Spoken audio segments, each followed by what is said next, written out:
Tercer día de los ataques de Rusia contra Ucrania. Los militares enviados por Moscú están cada vez más cerca de Kiev, la capital, mientras que Occidente endurece las sanciones contra los bancos rusos. Por otra parte, en diferentes partes del mundo salieron cientos de manifestantes a rechazar la ofensiva militar rusa. Hubo desde llamados de paz hasta insultos al presidente ruso Vladimir Putin. Y una de las ofensivas que ha habido en Ucrania es que las fuerzas rusas ya se tomaron a la ciudad de Chernóbil. En esta emisión analizaremos cuál es el riesgo nuclear de que esto haya ocurrido y qué significa en el panorama militar. Bienvenidos a las noticias de France 24. Yo soy María Clara Calle y es un placer saludarlos. Comenzamos esta emisión en la capital ucraniana, porque las fuerzas rusas aprietan su cerco. Desde esta mañana, las calles del centro están vacías, hay combates en las afueras y se escuchan detonaciones. El ejército ruso ordenó ampliar su ofensiva en Ucrania desde todas las direcciones. Y de acuerdo con inteligencia británica, el grueso de las tropas rusas está a 30 kilómetros del centro de Kiev. Este edificio residencial acaba de ser alcanzado por un misil.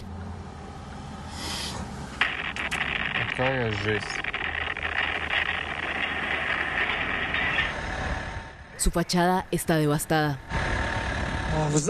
Conseguimos escapar. Tuvimos suerte porque estábamos en la cocina cuando la primera bomba impactó en la entrada. Mi esposa y mi hijo mayor tenían las piernas rotas. Mi hijo menor fue llevado a algún lugar por el equipo de rescate. Lo estoy buscando. En varias partes de la capital se han presentado disparos de misiles y combates. Todavía no hay tropas regulares rusas, pero el ejército ucraniano dice haber repelido un ataque a una de las principales arterias de la ciudad. El presidente ucraniano hizo un nuevo llamado a la movilización. Estamos resistiendo con éxito, pero los enfrentamientos continúan en todo el país. Estamos luchando para proteger nuestra tierra y el futuro de nuestros hijos. Mantenemos el control de Kiev y de puntos estratégicos alrededor de la ciudad, mientras los atacantes intentan apoderarse de nuestro país. Los rusos están concentrando sus ataques en Kiev, al norte del país, y en Kharkov, más al este, pero también han golpeado otras ciudades. En Kiev, tras el asalto nocturno de las fuerzas rusas, los residentes se preparan para lo peor. Desde esta mañana, este hombre está cavando una trinchera en medio de una carretera en la capital. Las calles están desiertas, mientras familias enteras se refugian en los sótanos de los edificios residenciales. Para los que han decidido marcharse, el éxodo continúa. Decenas de miles de personas ya han sido desplazadas. Kiev se encuentra bajo un toque de queda hasta el próximo lunes a medida que las tropas rusas se acercan. El gobierno local emitió un anuncio diciendo que todo aquel que viole la medida será considerado como enemigo. Previamente, desde la capital ucraniana, nuestra corresponsal Irene Sabio nos explicó en qué consiste el toque de queda impuesto. Sí, el toque de queda que se ha impuesto en esta tercera noche de guerra con Rusia consiste en que toda la población y también los medios de comunicación no pueden salir a la calle hasta las 8 de la mañana de este lunes. Este toque de queda implica que las personas que no cumplan con esta disposición pueden ser considerados enemigos y por tanto también exponerse a ser tiroteados. El gobierno de Kiev se ha justificado por esta disposición diciendo que esta es la manera en que piensan frenar la entrada de saboteadores, espías rusos que estarían circulando por la ciudad. Y hace tan solo unos minutos hemos podido nuevamente escuchar las sirenas y nuevos también estallidos. Nuestra corresponsal también nos contó qué podría pasar esta noche en Kiev. Pues la verdad es que nos esperamos una noche muy larga y de nuevo de poco dormir, después de que el Ministerio de Defensa ruso dijera que planean intensificar la presión bélica sobre la ciudad de Kiev después de estos primeros días de combates en toda la ciudad. Lo que se espera esta noche es un aumento de los bombardeos, de los enfrentamientos callejeros y por supuesto, como también decíamos antes, un aumento de las bajas, no solo militares, sino también de civiles. Pero habrá que realmente que esperar para conocer exactamente lo que ocurrirá esta noche. Y mientras en Ucrania avanza el despliegue de tropas rusas, en diferentes partes del mundo hay protestas para rechazar los ataques de Moscú. El icónico Times Square en Nueva York se vistió con banderas de Ucrania. La mayoría de manifestantes son ucranianos y georgianos. Estos últimos afirmaron que Kiev los respaldó en 2008, cuando Rusia se enfrentó a Georgia por Osetia del Sur. En Paraguay, las manifestaciones fueron en la ciudad de Encarnación. Los asistentes afirmaron que el país suramericano tiene una importante comunidad de inmigrantes ucranianos. Desde allí pidieron la paz en Europa del Este y rechazaron los operativos ordenados por Vladimir Putin. No queremos guerra, es el grito que se escuchó en París. También hubo pancartas para rechazar a Putin y decirle que recoja los cadáveres que ha dejado en suelo ucraniano. Desde la capital francesa pidieron que cesara el conflicto. En Rumania, los manifestantes se pintaron las manos de rojo y las plasmaron en el edificio de la embajada rusa y además exhibieron una bandera ucraniana en las calles de Bucarest. Varios de los asistentes nacieron en Ucrania y contaron que algunos de sus amigos en su país de origen están escondidos en búnkers. Hace 2 días, Rusia se tomó la ciudad ucraniana de Chernóbil, conocida por la explosión de una planta nuclear en 1986. Además, este es un lugar estratégico porque queda a tan solo 17 kilómetros de Belarus, que es un país aliado de Rusia y desde donde han partido tropas del Kremlin. También es una de las ciudades más cercanas a Kiev, la capital ucraniana, pues está a 70 kilómetros. Para entender la importancia de Chernóbil, vamos a esta hora hasta Buenos Aires, donde está Julián Gadano. Él es director del programa de estudios de energía nuclear e innovación de la Universidad Nacional de 3 de Febrero en Argentina. Bienvenido, señor Gadano, a France 24. El asesor presidencial ucraniano calificó la toma de Chernóbil como una de las amenazas más graves en Europa en la actualidad. Y el Organismo Internacional de Energía Atómica pidió no poner en riesgo las centrales. Entonces, ¿cuál es el peligro nuclear de que los rusos se hayan tomado esta ciudad?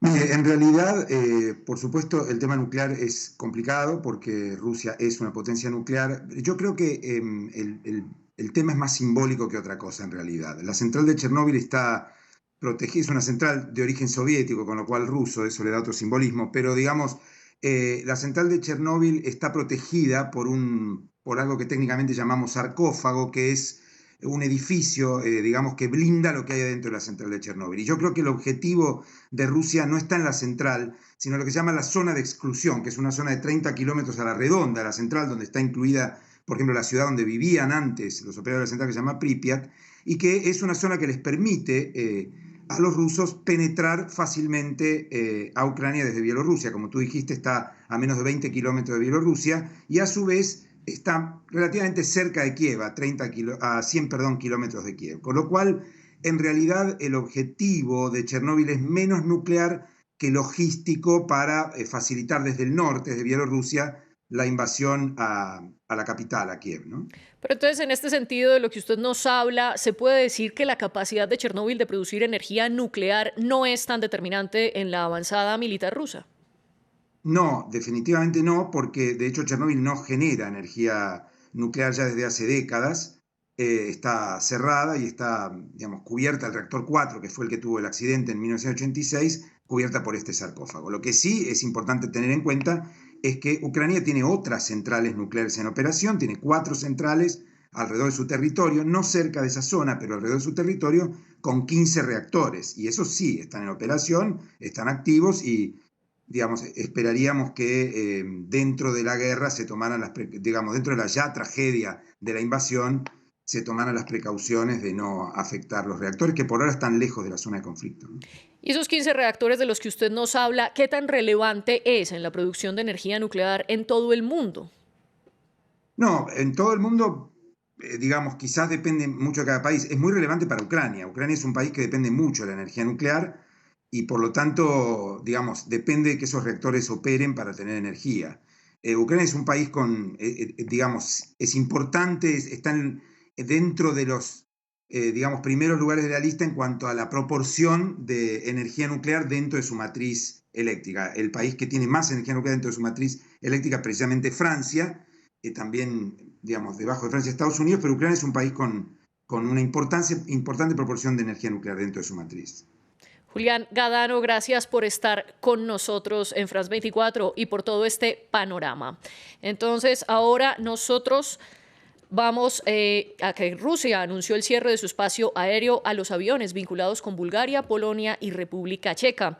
De otra parte, la aerolínea de Letonia dijo que cancelaba todos los vuelos a Rusia hasta el 26 de marzo debido al aumento de riesgos, mientras que Alemania cerró su espacio aéreo para los aviones rusos y la aerolínea de este país, Lufthansa, canceló todos los vuelos de la próxima semana que iban hacia Rusia. Lo mismo hizo la compañía neerlandesa KLM. Y grupos de ucranianos siguen haciendo su camino de huida del país a medida que avanza la invasión. Unos 150.000 refugiados se dirigieron hacia Polonia, Rumania y otros países vecinos. El bloque europeo dijo que está listo para acoger a quienes busquen un lugar seguro. La mayoría son mujeres y niños, pues el gobierno activó a los hombres entre 18 y 60 años para proteger al país. Obviamente la situación es extremadamente fluida. Vemos los números y la situación cambiar minuto a minuto. Pero en este momento lo que podemos confirmar es que al menos 150.000 personas han huido. Ahora son refugiados fuera de Ucrania. Sabemos que al menos 100.000, pero probablemente un número mucho mayor, ya se han desplazado internamente dentro de Ucrania. Occidente se une para sancionar a Rusia. La presidenta de la Comisión Europea, Ursula von der Leyen, anunció que hay un consenso para remover a ciertos bancos rusos del sistema SWIFT, lo que los desconectaría del campo internacional financiero. Ella también afirmó que querían paralizar las acciones del Banco Central de Rusia y que trabajarán para evitar que los oligarcas rusos usen su dinero en el mercado internacional. Esto lo apoyan Estados Unidos, Francia, Alemania, Italia, Canadá y Reino Unido. Según von der Leyen, todo es con el fin de parar la financiación de la máquina de guerra de Rusia, como la llamó. Nur wenige Dutzend Kilometer von der Ostgrenze der Europäischen Union entfernt A solo una docena de kilómetros de la frontera oriental de la Unión Europea, el ejército ruso está cometiendo acciones bárbaras durante su invasión de Ucrania. Está bombardeando y lanzando misiles, matando a personas inocentes.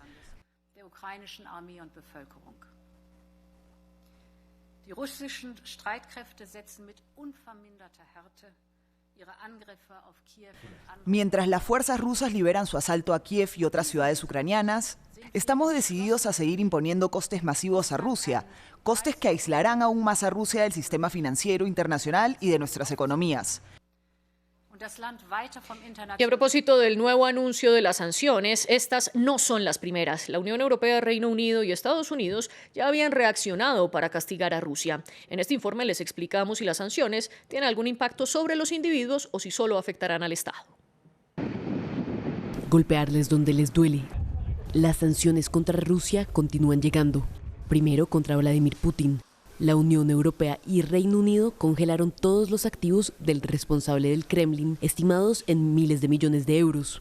Las sanciones más extremas afectarán sobre todo al Estado ruso por encima de cualquier individuo. Las represalias también tendrán efectos sobre el sector comercial, ya que se dejará de vender tecnología a Rusia. Lo mismo ocurre con los nuevos aviones y equipos aeronáuticos.